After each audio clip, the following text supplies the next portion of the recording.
Hey there, Derick Van Ness here from Big Life Financial, and I just wanted to take a second here and do a quick training for you because when I saw what I'm about to share with you about house flipping versus buying and selling businesses, it absolutely blew my mind. And just so you know, I've been a real estate guy my whole life, right? I've bought, flipped, rented, lease optioned, Airbnb'd nearly 300 properties in my career.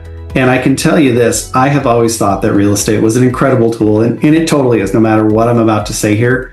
But when I saw the difference between what it takes to build wealth in real estate and how you can do the same thing buying and selling businesses, total game changer. And I want to break this down for you because I think once you see it, you're going to come to the same conclusion I have.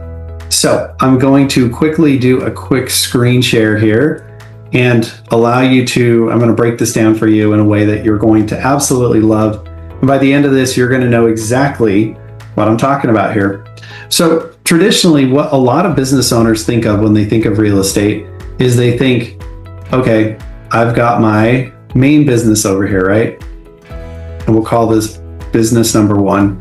And this is your primary source of income, right? So we have a primary business over here, and this is the thing that's our big, shiny, happy thing, right? That builds all the money.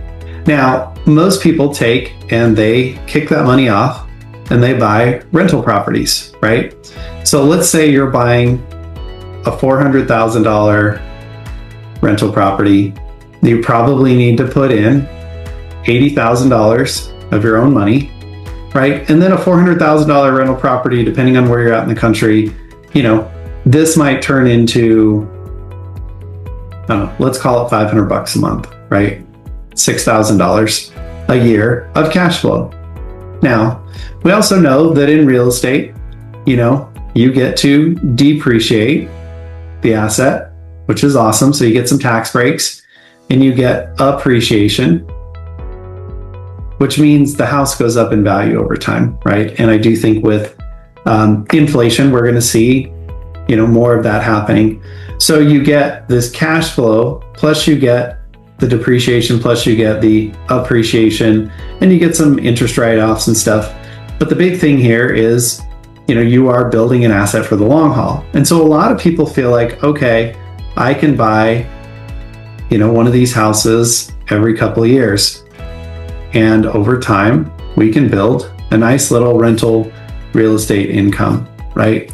Which is true, right? Now, the thing about real estate that I think is a myth is a lot of people think it's totally passive. If you've ever had a bad tenant, you know that this tenant in here, if they're not the best tenant and they start beating up your house and causing problems, it can create some problems here. And so it's not just as cheap as it turns into $500 a month without any effort. There are times when real estate is really hard. One of the best things about real estate is it's a tangible asset. One of the worst things about real estate is it's a tangible asset. If your property gets beat up by a terrible tenant, I've literally had people steal water heaters. I had one in the hood in LA where they literally took the plumbing, the pipes, all the copper, and they went and sold it for scrap before they moved out. I mean, I've seen it all, right? And the reality is when those things happen, it really sucks and it's really frustrating.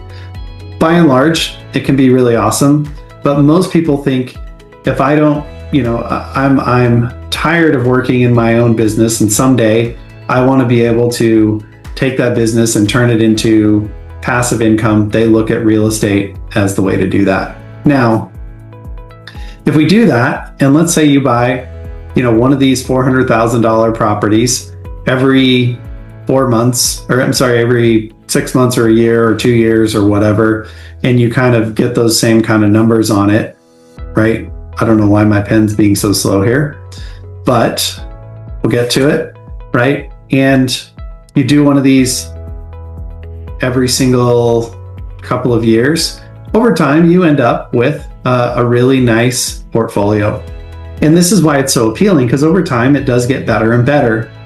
But if we really want to look at and compare it to other options that are out there, we want to look at what if instead of buying these things, rental properties, as an income box, right? Because that's really what people are buying, is you're buying income every time you buy one of these properties. Well, it's the same thing if you buy businesses, right?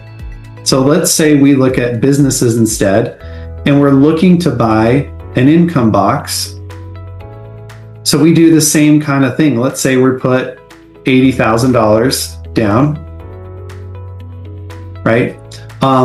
Maybe that's going to buy us an $800,000 business, right? 10% down on an SBA loan instead of 20% down on real estate. But same idea, buys us an $800,000 business. Most businesses you can buy at somewhere between 2 to 3 times profit.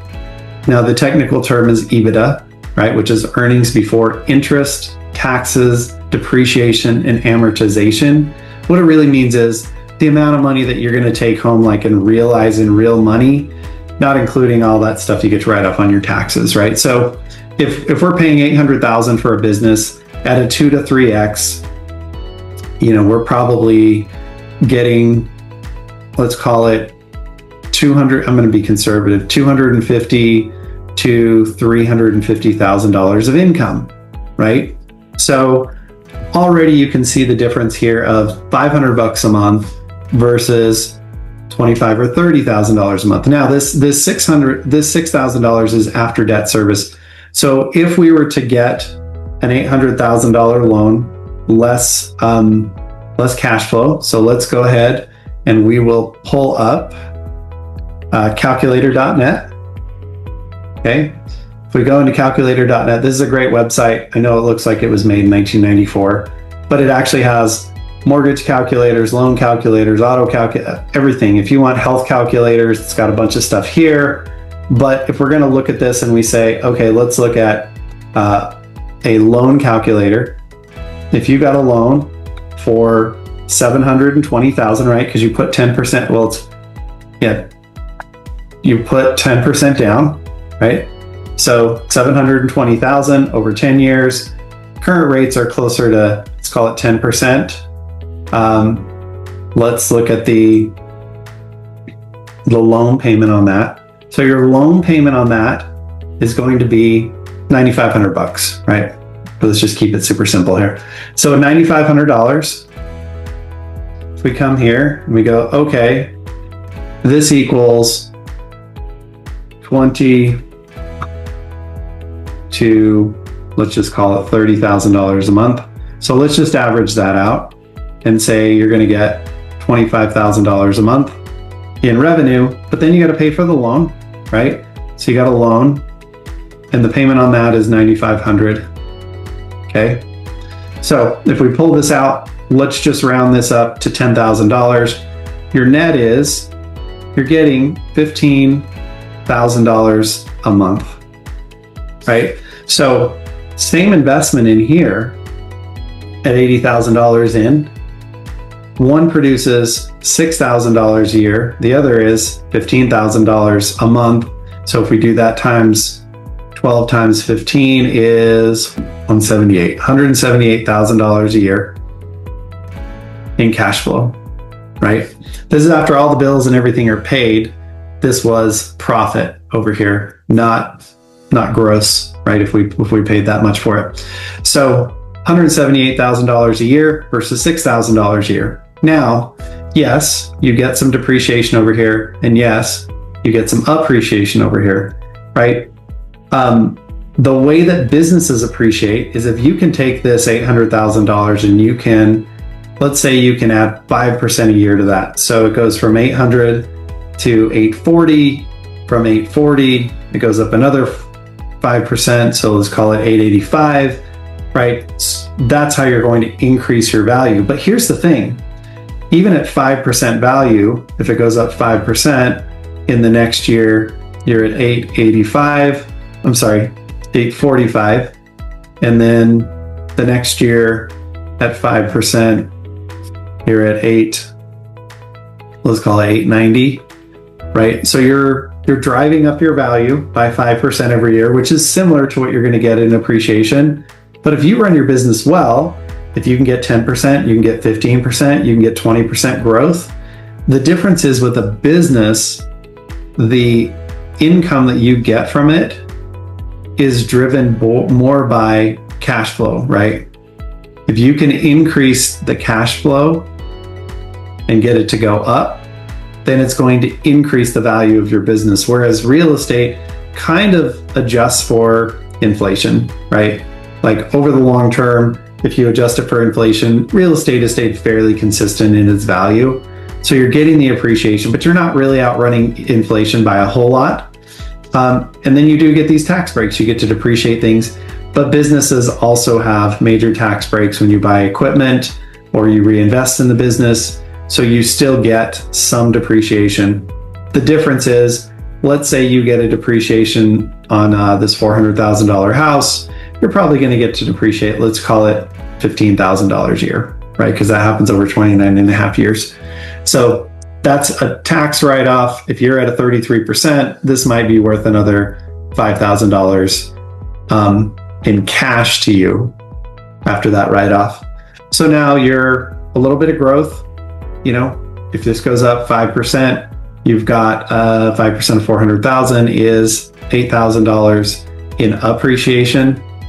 You get $5,000 of tax write-off or tax breaks, and you get $6,000. So if we do the math, you're looking at maybe $14,000, $20,000. Not bad, right? On an $80,000 investment, $20,000 a year is good, but 178 is a completely different game.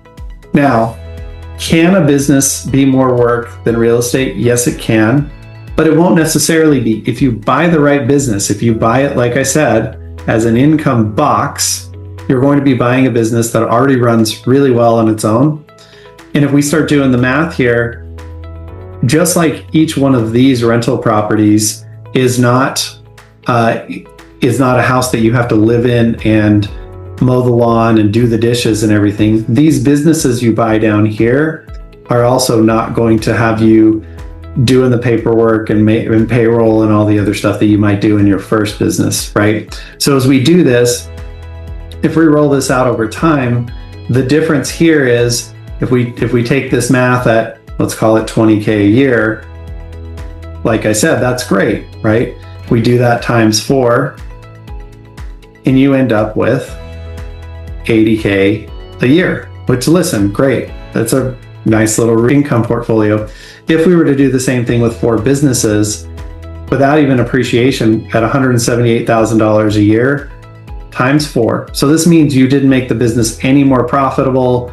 You bought businesses like this. There was no growth, no synergy, no anything. You're still looking at, let's call it $700,000 a year. So almost 10x what you could be getting with real estate with the same amount of money in the beginning. And if you do it right, not much more work. And the truth is, if you're watching this video, this is designed for you because as a business owner, you already know what goes into running a business. You're not a total newbie. Whereas buying rental properties, you may not know that much about. So we're already playing to your strength. When you start looking at $700,000 a year versus $80,000 a year, it is a massive difference. This is money in the bank. A lot of this is tax breaks and appreciation that's stuck in equity. So pretty huge difference there. Now, you're going to pay down the debt on the business, so you'll build equity. You'll pay down the debt on the houses, so you'll build equity.